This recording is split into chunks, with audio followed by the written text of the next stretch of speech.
नमस्कार भक्तों, आप सभी का एक बार फिर से स्वागत है। सबसे पहले आप सभी को हलछठ व्रत की बहुत बहुत शुभकामनाएं। जिन बहनों माताओं को हलछठ माता का व्रत रखने का सौभाग्य प्राप्त हुआ है, हलछठ माता सदैव उन पर और उनके संतानों पर अपनी कृपा बनाए रखिएगा।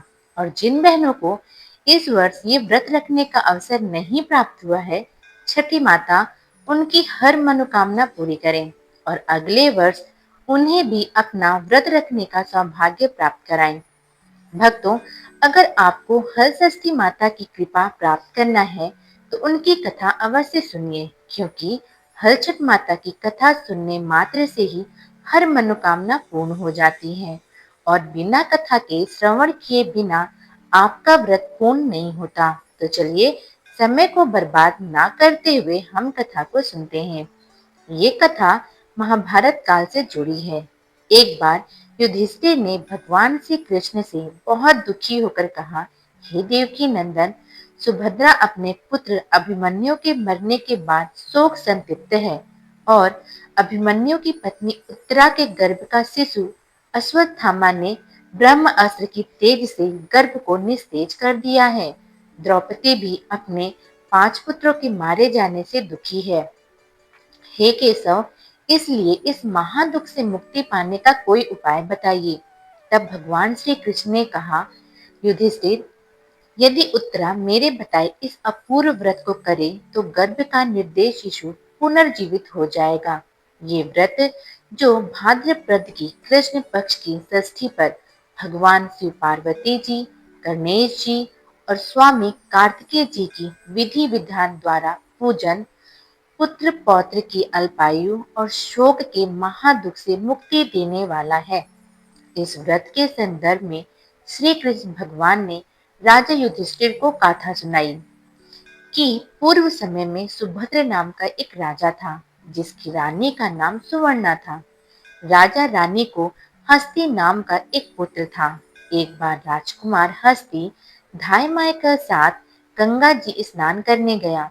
बाल स्वभाव हस्ती जल में खेलने लगा। तभी एक मगरमच्छ ने उसे पकड़ लिया और वह उसे जल के अंदर ले गया। इसकी सूचना धाय माँ ने जाकर रानी सुवर्णा से कही। तब रानी ने क्रोधवश धाय माँ के पुत्र को ही धधकती हुई आग में डाल दिया। पुत्र शोक से व्याकुल धाय माँ निर्जन वन को चली गई और वन में एक सुनसान मंदिर के पास रहने लगी। वन में सूखे तिनके धान, महुआ आदि जो मिलता खाती और मंदिर में विराजित भगवान शिव, माता पार्वती, गणेश जी की पूजा करके अपने दिन बिताने लगी। इधर नगर में एक अद्भुत घटना घटी कि धाय माँ का पुत्र आग की भट्ठी से जीवित निकल आया है और खेलने लगा। ये खबर पूरे नगर में फैलते हुए राजा रानी के पास भी पहुंची, तो उन्होंने इस घटना के विषय में पुरोहितों से पूछा। तभी सौभाग्य से वहां दुर्वासा ऋषि पहुंचे। राजा रानी ने ऋषि का पूजन कर धाय माँ के पुत्र के जीवित हो जाने का कारण पूछा। तब दुर्वासा मुनि ने कहा कि राजन, आपके डर से धाय जंगल में एकांत होकर व्रत करती है। ये सब उसी व्रत का प्रभाव है। अब राजा रानी सभी नगरवासियों के साथ दुर्वासा जी के सहयोग से उस जंगल में धाय माँ के पास पहुंचे और व्रत के विषय में जानकारी ली।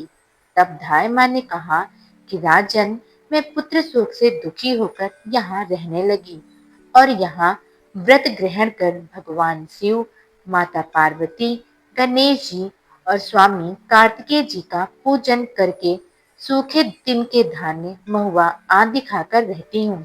तब एक दिन रात में मुझे पूरे शिव परिवार के दर्शन हुए और भगवान शिव ने कहा, तुम्हारा पुत्र जीवित हो जाएगा।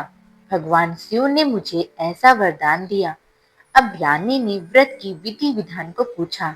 तब दुर्वासा जी ने हर षष्ठी व्रत की संपूर्ण विधि विधान बतला दिया।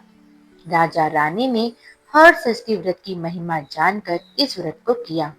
व्रत के प्रभाव से राजा का पुत्र हस्ती मगरमच्छ के चंगुल से छूटकर खेलते हुए वापस नगर को आ गया। अपने पुत्र को सकुशल पाकर राजा रानी बड़े सुखी हुए और धाय माँ के पुत्र के साथ प्रसन्न होकर वहां रहने लगे। वहीं बालक हस्ती आगे चलकर परम प्रतापी हुआ और अपने राम से हस्तिनापुर नगर को बसाया। इस प्रकार भगवान श्री कृष्ण युधिष्ठिर महाराज से हर षष्ठी व्रत की महिमा का ज्ञान देते हुए कहते हैं, हे धर्मराज, हर षष्ठी व्रत की कथा सबसे पहले नारद जी से सुनकर मेरी माता देवकी ने इस व्रत को किया, जिसके प्रभाव से उनकी आने वाली संतान की रक्षा हुई। और अब भगवान श्री कृष्ण ने सुनकर युधिष्ठिर महाराज ने इस व्रत को उत्तरा द्वारा करवाया।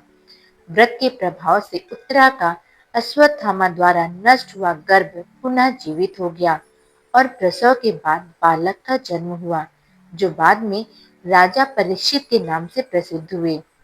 अब सुनिए व्रत की मुख्य कथा। प्राचीन समय में एक ग्वालिन थी। उसका प्रसव काल अत्यंत नजदीक था।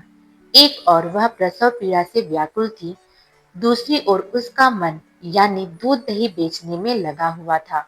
उसने सोचा कि अगर मुझे प्रसव हो गया तो ये दूध दही तो ऐसे ही पड़ा रह जाएगा और बेकार हो जाएगा। ये सोचकर उसने दूध दही के घड़े सिर पर रखे और बेचने के लिए चल पड़ी।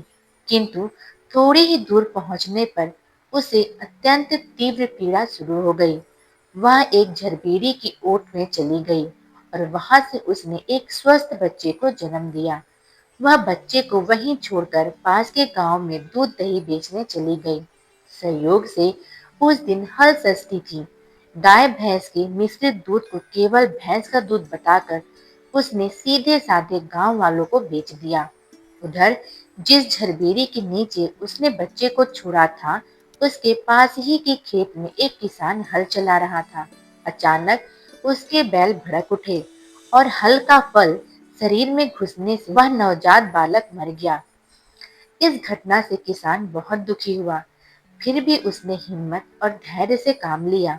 उसने झरबेरी के कांटों से ही बच्चे के चीरे हुए पेट में टाके लगाए और उसे वहीं छोड़कर चला गया। थोड़े समय बाद ग्वालिन दूध दही बेचकर वहीं आ पहुंची। अपने बच्चे की ऐसी दशा देखकर उसे समझते देर नहीं लगी कि ये सब उसके ही पापों की सजा है। वह सोचने लगी कि अगर आज मैंने झूठ बोलकर गाय का दूध ना बेचा होता और गांव की स्त्रियों का धर्म भ्रष्ट ना किया होता तो मेरे बच्चे की ये दशा नहीं होती। इसलिए मुझे लौटकर सारी बातें गांव वालों को बताकर अपने इस पाप का प्रायश्चित करना चाहिए।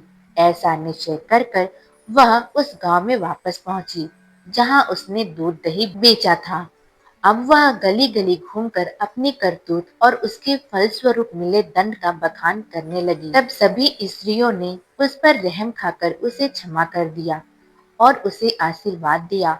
बहुत सी स्त्रियों द्वारा आशीर्वाद लेकर जब वह ग्वालिन फिर से झरबेरी के नीचे पहुंची तो ये देखकर आश्चर्यचकित रह गई कि वहां उसका पुत्र जीवित अवस्था में पड़ा हुआ है।